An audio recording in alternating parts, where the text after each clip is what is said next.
Hello மக்களே, அனைவருக்கும் வணக்கம். இன்னைக்கு நம்ம இந்த வீடியோவில் எதை பற்றி பார்க்க போகிறோம் அப்படின்னு பார்த்தீங்கன்னா, தமிழக அரசு போக்குவரத்து கழகங்களில் வந்திருக்க சில முக்கியமான அப்டேட்களை குறித்து இந்த வீடியோவில் பார்க்கலாங்க. போக்குவரத்து கழகத்தில் வந்து பார்த்தீங்கன்னா இந்த ஆண்டுக்கு உண்டான தேர்வு ஆரம்பிக்க இருக்காங்க. ஸோ டிஎன்எஸ்டிசியோடைய இறுதிக்கட்ட தேர்வு. ஸோ மே மாதம் 21 அப்ளிகேஷன் ஸ்டார்ட் பண்ணி ஏப்ரல் 21 முடிச்சு 5 நாட்கள் வந்து பார்த்தீங்கன்னா கரெக்ஷன் கொடுத்து இப்போ தேர்வு தேதிக்கான டைமும் வந்தாச்சு. ஹால் டிக்கெட் வந்து பார்த்தீங்கன்னா எப்போ வெளியிட போகிறாங்க அப்படின்னு பார்த்தீங்கன்னா, இந்த பயனர் உள்நுழை என்ற இதில் போயிட்டு ஹால் டிக்கெட்டை நீங்கள் வந்து பார்த்தீங்கன்னா வரும் மே மாதம் 15 முதல் ஹால் டிக்கெட்டை நீங்கள் டவுன்லோட் பண்ணிக்கலாம் அப்படின்ற தகவலை நமக்கு கொடுத்துருக்காங்க. ஸோ தேர்வு எப்படி இருக்கும் அப்படின்னு பார்த்தீங்கன்னா, ஏன்னா எக்ஸாம் ஃபீஸ் வந்து பார்த்தீங்கன்னா கிட்டத்தட்ட 1180 ரூபா இருக்கிறதுல ஹையஸ்டான எக்ஸாம் ஃபீஸ் கண்டக்ட் பண்ணதுனால ஸோ கண்டிப்பாக ஓஎம்ஆர் முறையில் எக்ஸாம் நடப்பதற்கு வாய்ப்புகள் மிக மிக மிக குறைவு. ஸோ கம்ப்யூட்டர் பேஸ்டான எக்ஸாம்ஸ் இருக்கும். ஸோ இது எப்படி தான் ஃபில் இன் த பிளாங்க்ஸ் எல்லாம் வராது.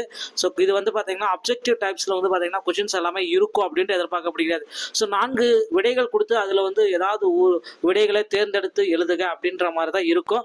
ஸோ அந்த மாதிரி கரெக்ஷன் அப்ஜெக்டிவ் டைப்பில் மட்டும்தாங்க டிஎன்எஸ்டிசியோடைய எக்ஸாம்ஸ் இருக்கும் அப்படின்றது எதிர்பார்க்கப்படுதுங்க. ஸோ நிறைய பேர் வந்து பார்த்தீங்கன்னா ஓஎம்ஆர் முறையில் எக்ஸாம் இருக்குன்னு கமெண்ட்ல கேட்குறீங்க. ஸோ ஓஎம்ஆர் முறையில் எக்ஸாம் இருப்பதற்கு வாய்ப்புகள் மிக மிக மிக குறைவுங்க. ஸோ அதனால் ஓஎம்ஆர் முறையை நீங்கள் தவிர்க்கலாம். ஆன்லைன் சிபிடி எக்ஸாம் தான் இருக்குன்றது நம்ம எதிர்பார்க்கலாங்க. ஸோ டிஎன்எஸ் செய்திகள் அனைத்தையும் உடனுக்குடன் பெற நம்முடைய சேனலோட இணையர்கள் மீண்டும் ஒரு நல்ல தகவலோட நான் உங்களை சந்திக்கிறேன். நன்றி, வணக்கம், தேங்க்யூ.